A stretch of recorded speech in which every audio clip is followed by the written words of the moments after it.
Okay. So, here's the thing. Oh, I didn't change the camera. Never mind. I've just had...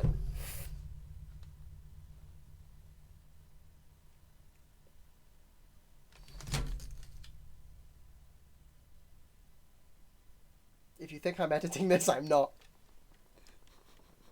I have just spent... Oh, I've just recorded this whole thing once already. And now I've got to do it again because... Not my fault. Right. We're getting through this quickly. Right, where is it? Fuck, I should have got this ready again before. No, I shouldn't have got this ready again before. I've already fucking done this. I need to record this again now. I've got to read...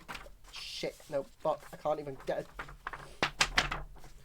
Right, I was looking at the Forbidden Graveyard, which is page 46. That's page 51. I need page 46. 40... No, that's 40...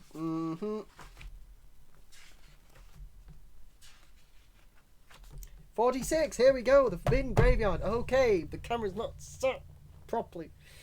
I love this. Oh, my microphone is all the way over there. Fantastic. There we go. I am going to end my life soon. Great. Oh, great, hold on, I've got to let her know I'm filming again. Shit. Great, that's another thing. Fuck.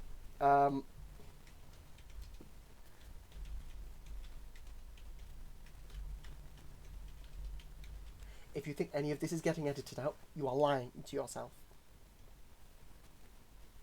I just spent I don't know how long recording this already.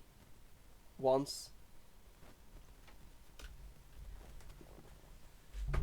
And I double clicked it and didn't realise until I went to the video and it was half a second fucking long.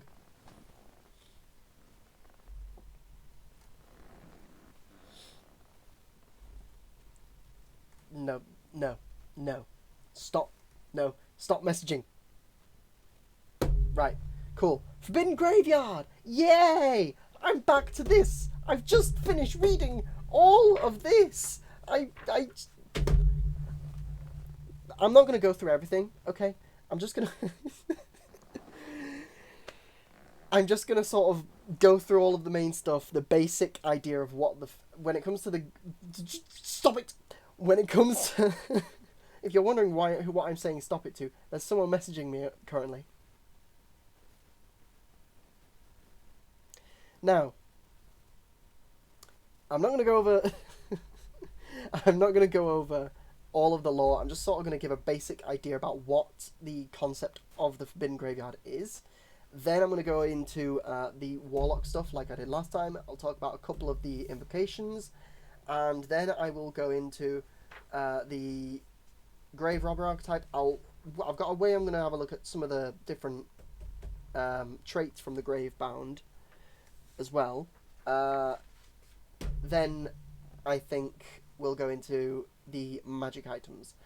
And that will be it. This should not be anywhere near as long as I did previously because I had never read it before and now I have, and I was being a dumbass throughout the whole thing and I kept fucking up recording it, and just because I said "fecked" instead of "kept," I think I'm going to keep that going apparently.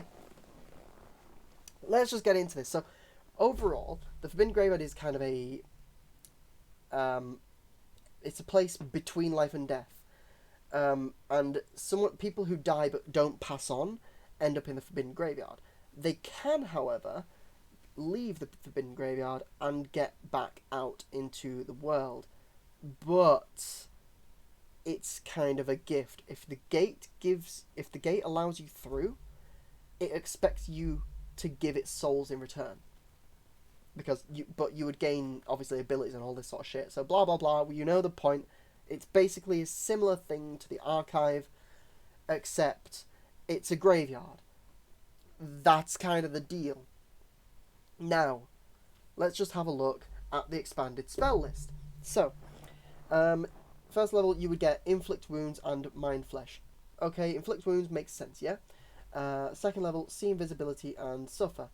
Again, See Invisibility kind of makes sense, I guess, yeah. Phantom Steed and Sending. Phantom Steed makes sense. Sending, unless it's a different spell from what I'm thinking, I don't know. I don't know how that works. I don't know how that makes sense, but cool. Dark Empowerment and Phantasmal Killer at 4th level. Cool, they make sense. And then 5th level you get Hallow and Legend Lore, which makes sense, obviously. Now, here's the thing. When I read through this whole thing is overpowered as fuck. So, first level, your refusal to travel through the Gate of Souls has left a mark upon you that cannot be denied. You can add your Charisma modifier to death saving throws, which is good, and that I would have thought that would be where it ended. And you gain immunity to the effects that would reduce your hit point maximum. Okay, that's a fair thing. It should end there, right?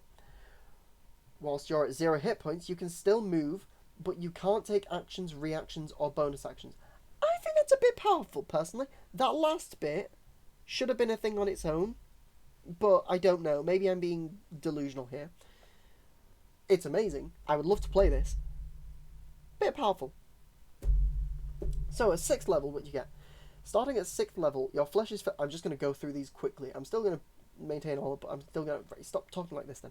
Starting at 6th level, your flesh is now filled with the icy chill of the grave. You can choose to allow attacks against you to hit.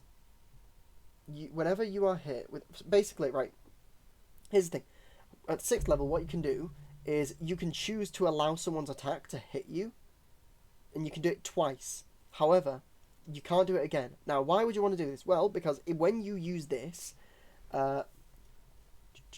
you gain resistance to the damage dealt, and if the attack is reduced to 0 hit points by... use your reaction to steal life's precious warmth from your attacker. When you do it, you gain resistance to damage dealt. The attacker takes cold damage equal to your Warlock level. So that'd be 6 damage at this point.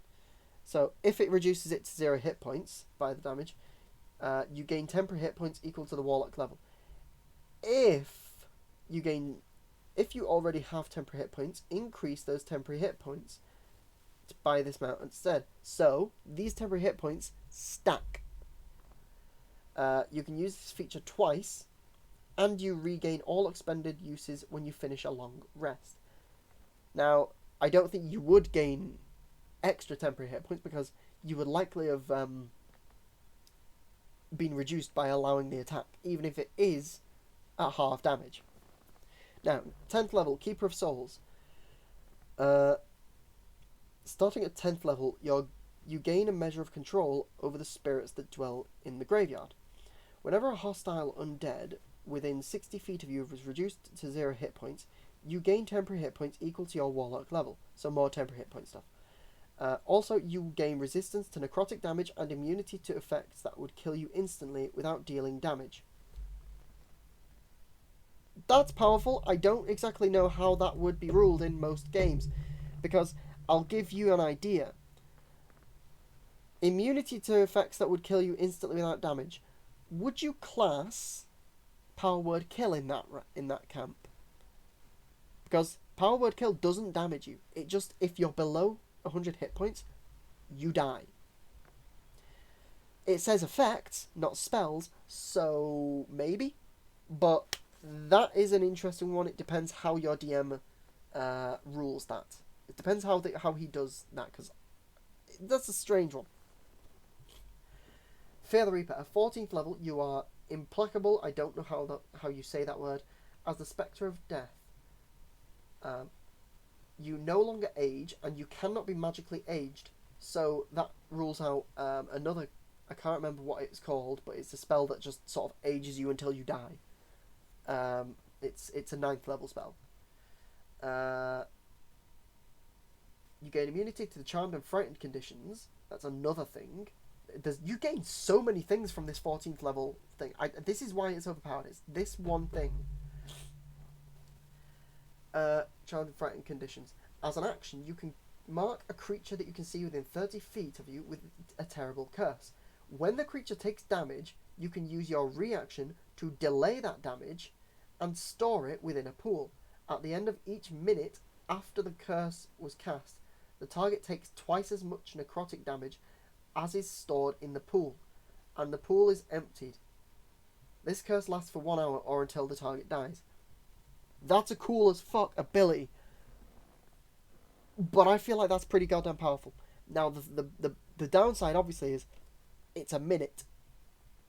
That's 10 rounds. How many creatures are going to last 10 rounds? Other than, like, a dragon or a Tarrasque. Or, like, you know, if in my campaigns, most of the time, maybe it's because one of my fucking players decides to min-max every time and it annoys the fuck out of me, the goddamn monks. Fuck monks. Maybe it's because he min-maxes and he likes to just go, oh, how can I make the most powerful build? You know? Or at least that's the way it seemed to me. Maybe it's because of that. But most of my encounters I had to make as a higher level encounter. As in, they fought a Tarrasque at level 17 and they won. Maybe that's just me being a terrible DM. But yeah. Anyway. Eldritch Invocations. So, let's have a look at 2 of these. There's 1, 2, 3, 4, 5, 6. Right, that's 6. Then we'll get this out then, in that case. And since it's the grave, let's use our skull dice. So, 6. We'll go for number 6 and number 3. Cool. They're the ones we're looking at. Number 6 and number 3. So, 6. I'll look at that in a minute. Because that goes on to the next page. So, number 3. Eyes of the Lost. As an action, you can choose to perceive through the senses of an undead creature within 120 feet of you until the start of your next turn. During this time, you are deaf and blind with regard to your own senses. So it's essentially a... That's actually the same one I looked at last time. Ooh. I wish it was Scythe, because that's a cool one I want to look at, and I would like to tell you, but never mind. Let's look at this. But that's basically the same way a familiar works then for wizards and stuff then. So, like, obviously you can look through your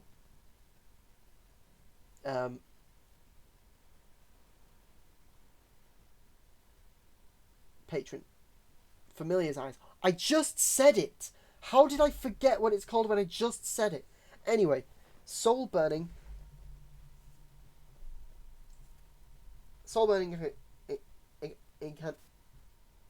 I'm struggling to speak. Soul burning incantation. Whenever you cast a cantrip that deals damage or make a weapon attack. So whenever you whenever you use a damage cantrip, or when you make a weapon attack, you can use your bonus action to empower it with cruel energy. That's pretty cool. Is it the same way you would empower spells as a sorcerer? Each target hit gain... Well, I don't know. I've never looked into sorcerer because it's just never been something I've looked at. I have never played as a character in a campaign. I've always been the DM. I started as it and I've never... I'm glad my campaign's over because now I get to play. Each target hit gains a disadvantage on ability checks until the start of their next turn. If an empowered attack reduces a target to 0 or is used to attack a corpse, the target can't be raised as an undead or resurrected by an effect or spell cast using the spell slot lower than 6th. Okay then. That's cool. Now, next up. If you are a warlock, or I would argue it's both the warlock and rogue, but mainly because both of them come from the same way. It's just different results. You would gain some of these, so you gain traits from this list. So let's bring out the trusty dice again.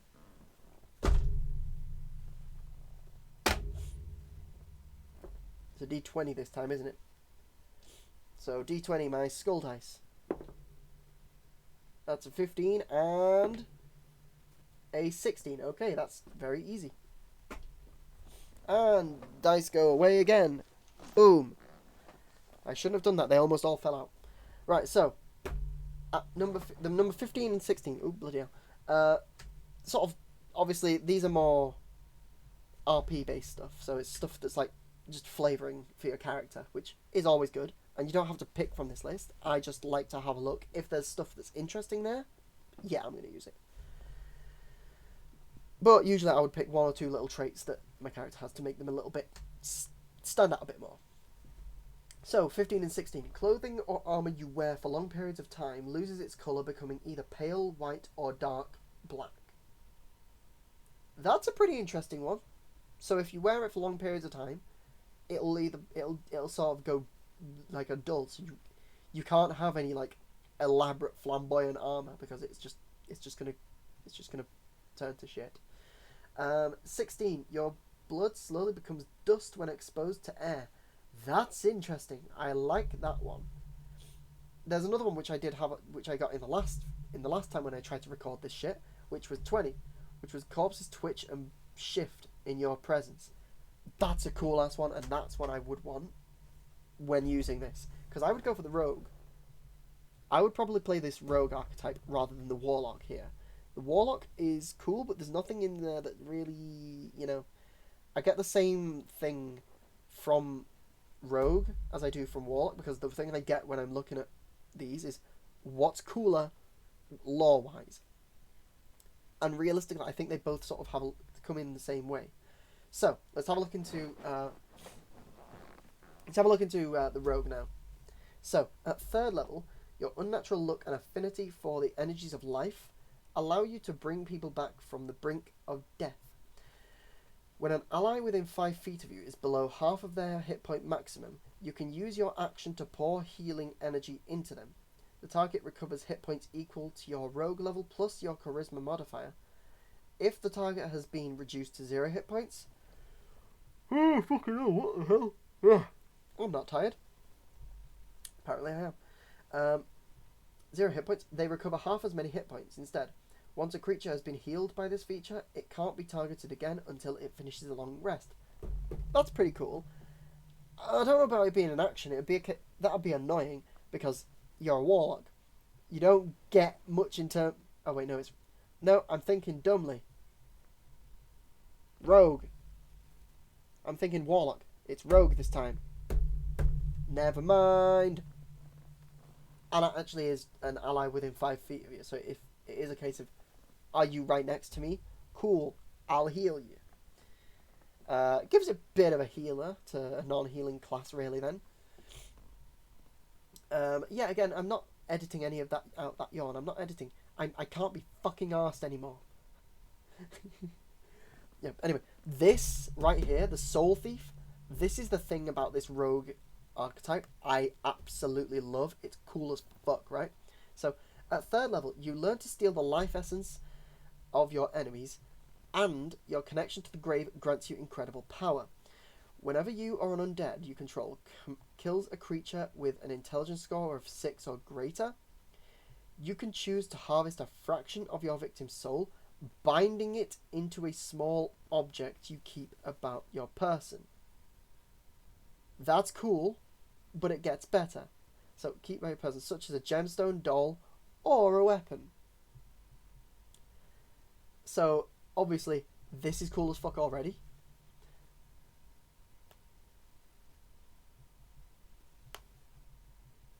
Neck. Each object can contain only 1 soul at a time. As a bonus action, you can choose to unleash one of these enslaved spirits to do your bidding, freeing it from the item. Now, it doesn't say what it can do, so presumably you unleash it and it maybe, oh, you've got this soul, it scouts ahead for you, telling you like what sort of like traps there are, telling you like how many people there are. So it scouts ahead for you and gives you information on like if you're in a dungeon. Maybe you summon it and it delivers a message across a long distance, and then once it's done that, it's gone. But like I like it because it is a case of like, it probably wouldn't be, hey, help us in this fight. That's kind of bullshit. It should probably say the soul can't. Although it's not considered like a ghost or anything, so I don't know. Whatever. Where was I? If the spirit was bound to a weapon, you summon a ghostly version of the weapon and use it to make a melee weapon attack within a 15-foot reach. This attack deals force damage. After the attack is made, the ethereal weapon vanishes. If the spirit was bound to any other item, its release opens a small shadowy rift to the graveyard through the ethereal plane. Also, this is not as interesting, but you can teleport to a location you can see within 10 plus 5 times your charisma modifier, minimum of 10. Whenever you finish a long rest, a powerful soul calls to the graveyard, bringing forth a number of spirits for you to bind equal to your charisma modifier. The maximum number of spirits you can have is twice your charisma modifier. So it stacks, but only to double your charisma modifier. So a maximum of 10 souls overall. Which would be fucking cool. You would need to think up 10 little like trinkets or items that you have, though. So like, obviously you can have your weapon be one of them. But yeah, this is something I would love to play because it doesn't seem overpowered. And it actually seems like it's a... This one seems way more balanced than the Warlock. And it's cool as fuck. Like, this Soul Thief in particular is really cool. Whisper to the Fallen. At 9th level, your voice gains an unearthly quality, allowing you to commune with the departed. You can cast Speak with Dead at will without expending a spell slot, but you can only target a soul that you've bound to an item. So, of course, it's one of yours. But there's not... I don't know if there's be any reason to do that, but cool. You ignore the requirement that a corpse must still have a mouth when you cast the spell, using this feature. Spirits summoned from the graveyard... What is this? What is this?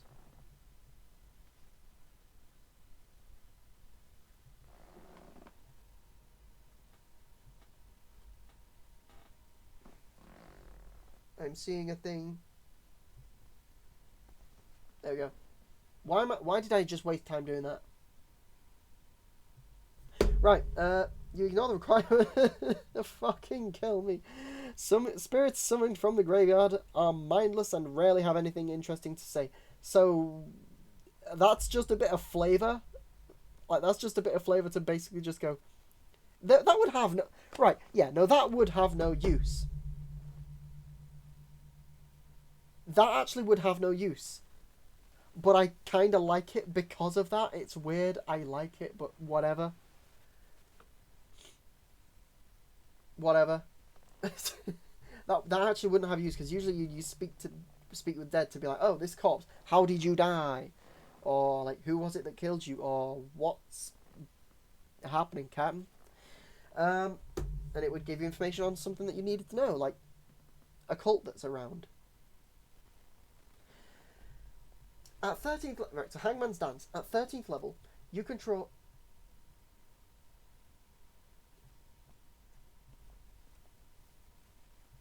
I'm going to have to pause this because a dickhead is phoning me.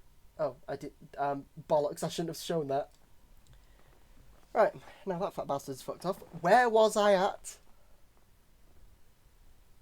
Where was I at? Fuck. You're a bastard. I think I mentioned Hangman's, so it was this, definitely.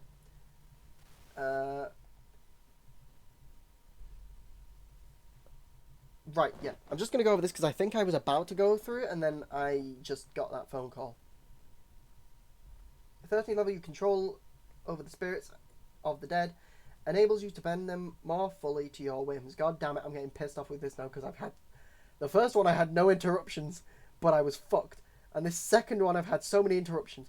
Fuck you, you fat bastard. For phoning me.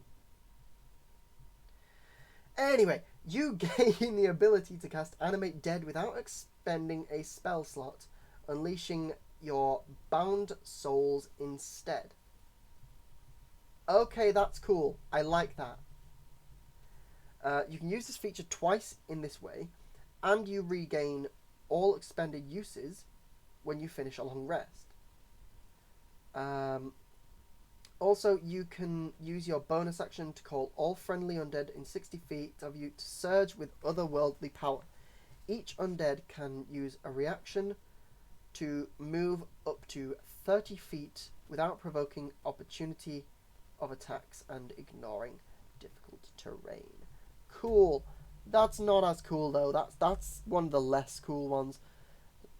This is still the best one because it's fucking cool. Anyway, 17th level, last one, because I want to get this done. I want to get this finished, because fuck me, everything's gone so goddamn wrong. And now I've got to go and tidy the place up because someone's coming round. God damn it. At 17th level, your darkly stained soul fully reconnects with your body. This one was good. Allowing you to bridge the gap between the graveyard and other planes with ease. Whenever you roll initiative, you can choose one hostile creature that you can see within 60 feet of you. That creature is marked by the Gate of Souls as a beacon for the energies of the fallen who lurk within the graveyard. Once per turn, when you deal damage to that creature, you can choose to bind a single soul from the graveyard to an item in your possession. This mark lasts for 1 minute. So that's pretty cool. That's a pretty cool one. Now, I'm just going to get on with this because we've been going on for 25 minutes. I'm not going to go over the lore here. You can read the book yourselves. These. I'm going to talk about these because I went through all of them. I'm just going to talk about these two because these are the two that are really cool. Both uncommon. There are 4 items from the graveyard. 1 rare, 3 uncommon. The coolest ones are 2 of the uncommon ones. The Graveseeker's one is not as interesting. Auspicious Eye. Oh, no, actually, no, that is actually pretty cool. I might just go through all 3 of them. So, Unlucky Dice. A pair of 6-sided dice that you have that have skulls instead of regular pips as an action. You can roll the dice. Why did I say it like that? As an action, you can roll the dice. When you do, roll 2d6. If the total is odd, you take necrotic damage equal to that result. If the total is even, you gain temporary hit points equal to the result that lasts an hour. Next, we have the Digger's Shovel. This is probably my favourite one because it's the coolest. An ordinary shovel, rusted and poorly maintained. As an action, you can strike the ground with it to create a 5 foot by 10 foot rectangular hole that's 10 feet deep. If a creature occupies this space, it must make a dexterity saving throw with a DC of 12. Fucking hell.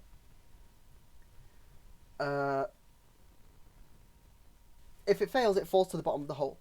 If it succeeds, it moves to the nearest unoccupied space adjacent to the hole. As an action, you can touch the edge of the hole with the shovel to instantly fill the hole if no living creatures are within the shovel.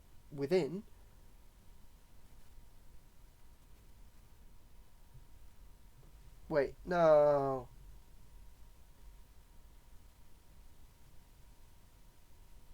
Oh, but that would be so much cooler. I misread that before. As an action, you can touch the edge of the hole with your shovel to instantly fill it if no living creatures are within. So you can only do that if there's nothing in there. I thought you could bury them alive. I'm disappointed now. That's not as cool. Don't get me wrong, it's kind of cool, but like, I mean, you could use it to bury treasure. That's one way of doing it. Once the shovel has created a hole, it can't do so again until the next dawn. That's not as cool as it was anymore, because I thought that you could use it to fucking bury people alive. Shit. Anyway, Auspicious Eye. This glass eye actively looks around, seeking to observe everything in its sight. Whilst holding it and adjacent to a humanoid corpse, you can use your action to insert into the mouth of the deceased, if they have one. An illusory light will appear above the corpse and display what the creature saw for the minute prior to its death. Once it has been used, it can't be used again until after the stroke of midnight. That is fucking cool. That is fucking cool. That is actually really fucking cool. I like that. That is now the coolest thing. It goes this, then the dice possibly, then the shovel. Because this is, I thought I was fucking bury things alive. That's disappointing. You can't bury them alive. Why would you? Nah. But yeah, that's really cool. I would really want that in my fucking campaign. I would love to have that as a thing. I wonder if I could make it work for my kid. Nah, it wouldn't work. Right. So, that is the Forbidden Graveyard. So, this has gone on for 30 minutes. I thought I'd have it done a lot quicker, but I've had so many interruptions. I say I've had so many interruptions. I haven't. I've just fucking screwed things up so many times. But hey, ho, whatever. Now,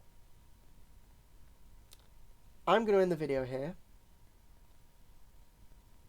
For the love of God, I don't know what to say other than I hate everything. This better have goddamn worked. It says it's still recording, so it fucking better. Right, bye.